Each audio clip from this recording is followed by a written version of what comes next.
Mm. Narinig yun, crunchy pa yung bok choy. Tapos yung asim niya, ang sarap. Grabe.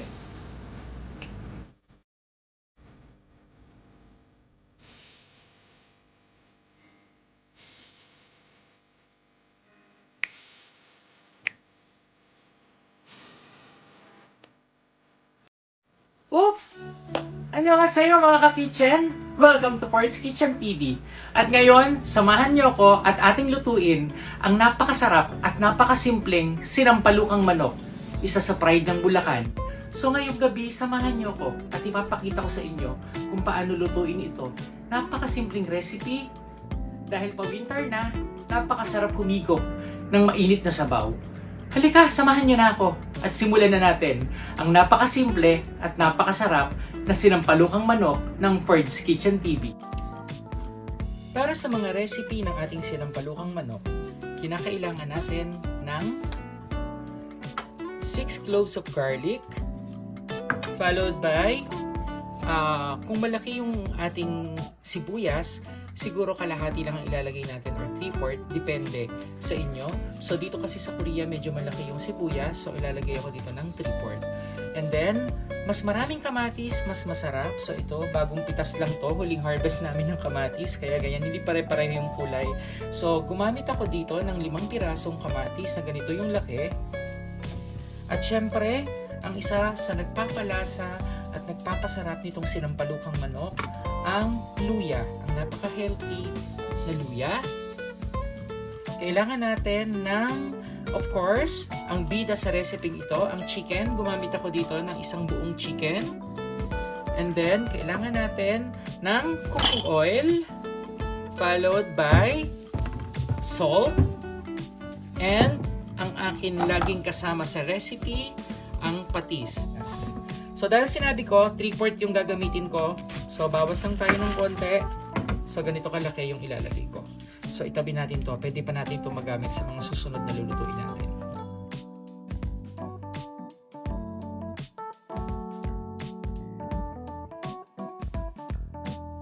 Hiwain lang natin ng pino ang sibuyas.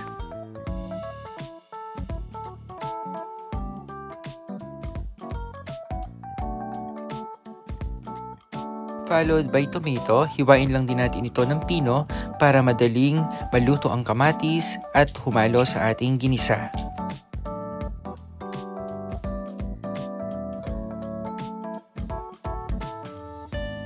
Pagkatapos ito, isunod naman natin ang manok. Hiwain ito sa naaayon sa inyong gustong hiwa at hugasan ito. Hugasan ng ilang beses upang ito ay malinis. Pagkatapos ilagay sa strainer upang matanggal ang mga excess na tubig sa paghuhugas nito.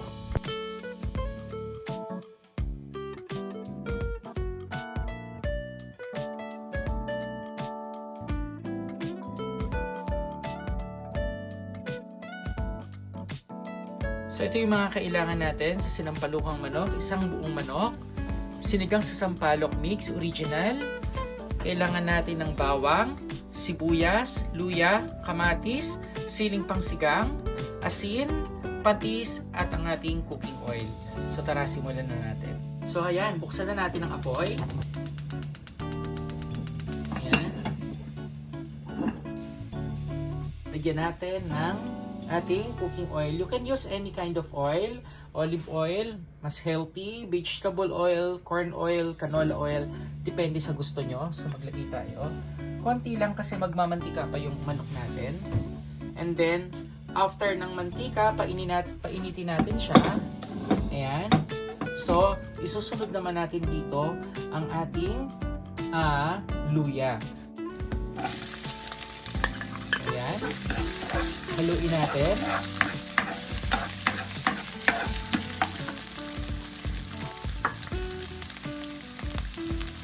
So, haluin lang natin siya hanggang sa mag-brown na at matusta na.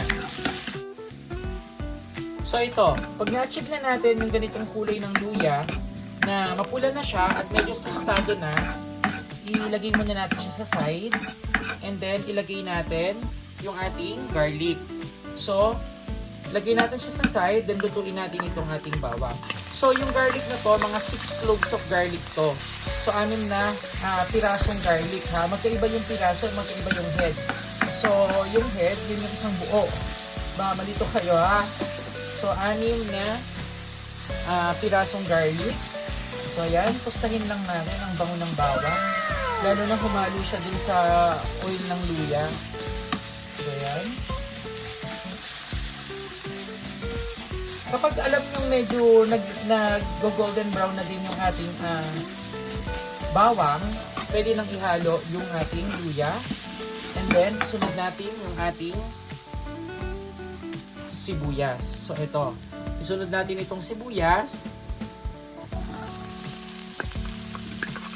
So, kagaya ng sinabi ko kanina ha, 3/4 ng isang malaking sibuyas yung nilagay ko.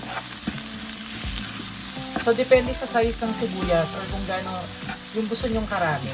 Basta ako ganito yung amount ng sibuyas na nilagay ko. Haluin lang natin siya. Ayan. Hanggang sa medyo mag-caramelize na yung ating sibuyas. Pero dahil meron tayo kasi isasamang kamatis dito sa sinampalukang manok natin na recipe na to, ilagay na rin natin yung ating patis. Para habang naluluto yung ating luya, sibuyas, bawang, tumahalo na yung lasa o yung alat ng ating patis. So siguro, nilagay ko lang siya, pero siguro mga 2 to 3 teaspoon ng patis. Kasi maglalagay pa tayo ng asin mamaya. Ayan, haluin lang natin.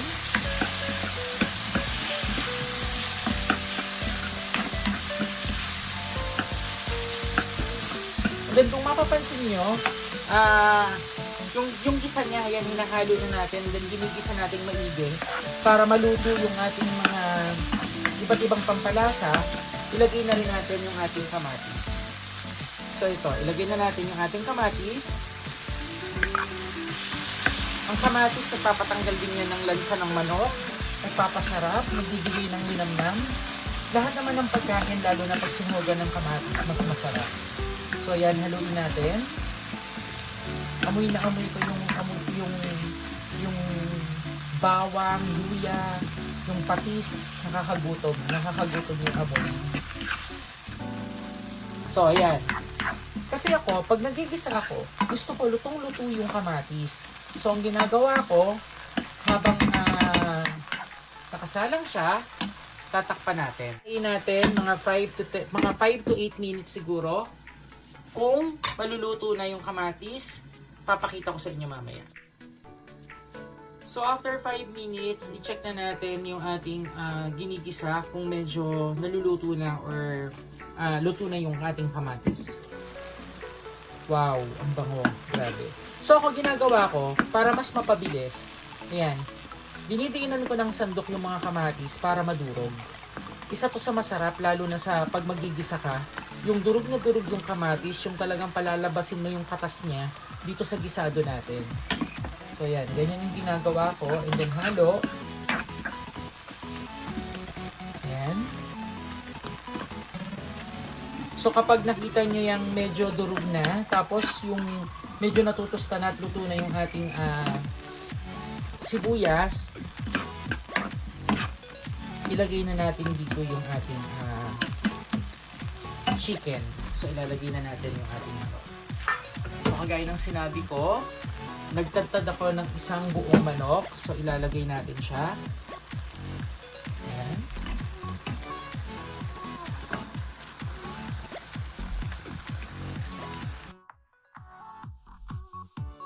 So haluin lang natin ng haluin ang manok kasama ang mga pampalasa at ang gisado.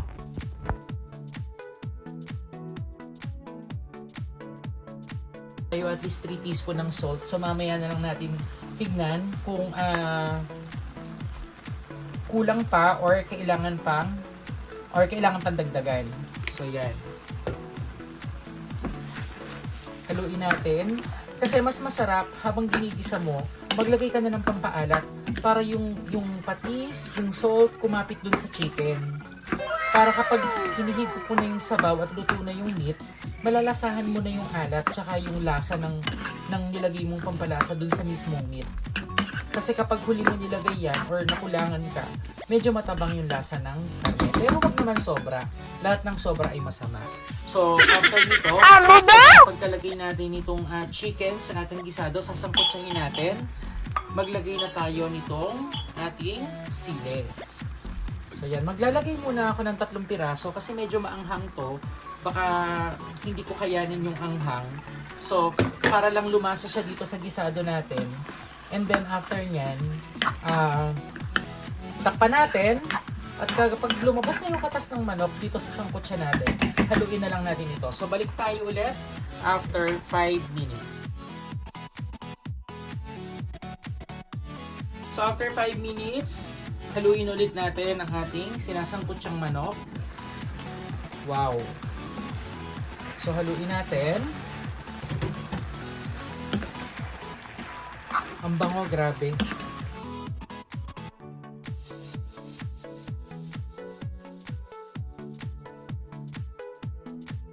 Antayin ulit natin 5 to 10 minutes hanggang sa lumabas na lahat ng katas at magmantika na siya.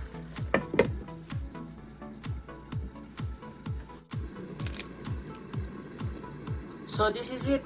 Maglagay na tayo ng ating Knorr sinigang sa sampalok mix dito sa ating sinangkotsyang manok para mas lumasa yung asim sa gisado habang wala pang sabaw. Pero take note ha, tansyahin lang natin, wag mo nang sobrang dami. Mas madaling mag-adjust kung kulang kaysa yung sobra, mahirap nang magbawas ng lasa. So maglalagay tayo itong ating sinigang sa sampalok. Ayan. So, maglalagay lang ako ng ayon sa alam kong asim na gusto ko. Pero kapag nakulangan pa ako, mamaya magdadagdag tayo. So, yan. Nilagay na natin and then haluin natin. Naamoy ko na yung sili. Grabe ang bango. Kasi yung sili na pang sigang, ito tanim din namin to. Kapag ito, lalo na kapag yung lutong-luto na, tapos kakain ka na, syempre tayong mga Pilipino, di ba, pag kumain tayo, kontento tayo, laging may patis. Pigain mo to sa patis, ito. Grabe, ang sarap nito. Itong sili nito. Diba? Alam nyo yan, sa mga kapwa ko Pinoy, kabayan. So, yan. Lalagyan na natin yung pangpaasim. So, konting-konti na lang. Patuyuin lang natin ng konti. Then, sabawan na natin maya-maya. Ilagay na rin pala natin itong ating 3 pirasong sili pa. Ayan. Dahil maluluto na rin yan.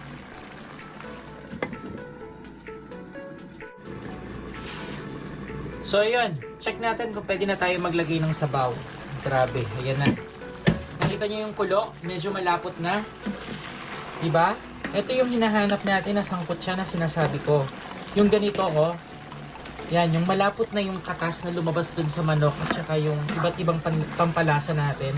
At saka dapat i-check nyo din kung talagang luto na yung ating sinangkotsyang manok. Wala na siyang mga dugo-dugo, luto na siya. Mas maganda nga nito yung tipong nanunuot talaga, yung talagang parang inaadobo mo sa tuyo. Pero okay na to. Okay na yung ganito para mas marami pa yung maisabaw natin, di ba? So dahil yan, nahalo na natin, may sampalok na rin. Kukuha tayo ng, gumamit muna ako ng 2.5 cups of water. So ilagay natin. Depende din sa gusto nyo kung gaano karaming sabaw. Mas konting sabaw, mas okay. Kasi mas malasa. So yan. Yan. Haluin lang natin siya at pakuluin ulit natin. And then maya-maya, tikman natin pag kumulo na. And then ilagay natin yung ating bok choy. So ito. Try na natin. Tikman na natin yung asim, yung alat, yung lasa niya kung kailangan nating mag-adjust or hindi nga. So yan, kumukulo na ang ating sinampalukang manok. Grabe ang bango. Tingnan nyo, oh. Nakita nyo yan? Ang sarap-sarap nito lalo na sa weather dito sa Korea dahil sobrang lamig talaga. Nagne-negative degree na. So tikman natin. Tikman natin kung okay na yung kanyang asim, alat. So yan.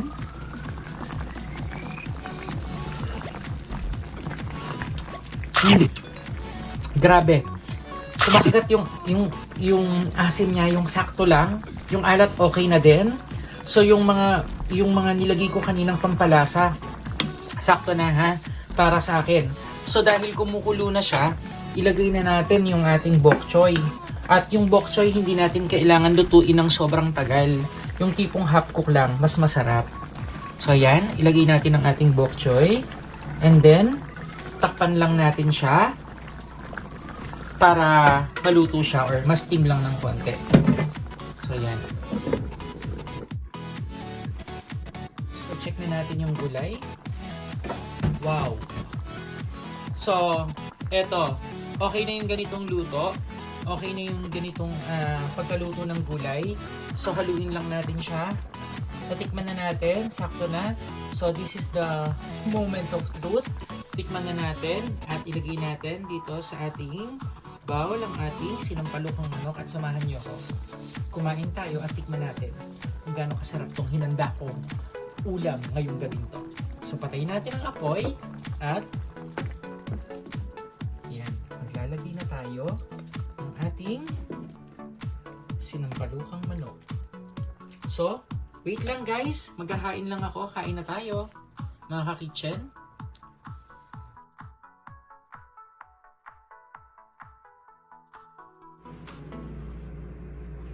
So tara, tikman na natin. So yun mga ka-kitchen, finally, natapos na ang ating sinampalukang manok. This is the moment of truth at syempre ako pa rin ang titikim dahil ang luto ko to, ako mag-decide kung masarap o hindi. Pero itry nyo para malaman nyo kung gaano kasarap at gaano kabagay sa panahon, lalo na dito sa Korea, itong sinampalukang manok. Kahit dyan sa Pinas, masarap to. So, itry natin. Ito yung sinabi ko. Sa pagkain Pinoy, ngayon lang ako susunod sa bawal. Bawal ang patis, pero papakita ko sa inyo. Nakita nyo yung sili? Ito, lagay natin dito. Tapos pigain natin. Yan. Kagaya ng lagi ko sinasabi, pati dun sa isang luto ko ng ginataang tilapia. Brown rice kasi ako lagi, so ito brown rice. Then titikman natin itong ating sinampalukang manok. So yan. Ito ang pinaka best part. Then yung ating sabaw. Grabe. Alam mo yung amoy, nakakagutom. So sa mga gugutumin ko na naman dyan, yung bok choy, half cook lang. Yan. And then, patis, konti lang. Tikman natin. Grabe, ang lambot ng chicken. Lutong-luto siya dun sa sangkutsa natin. Tapos tikman muna natin yung manok.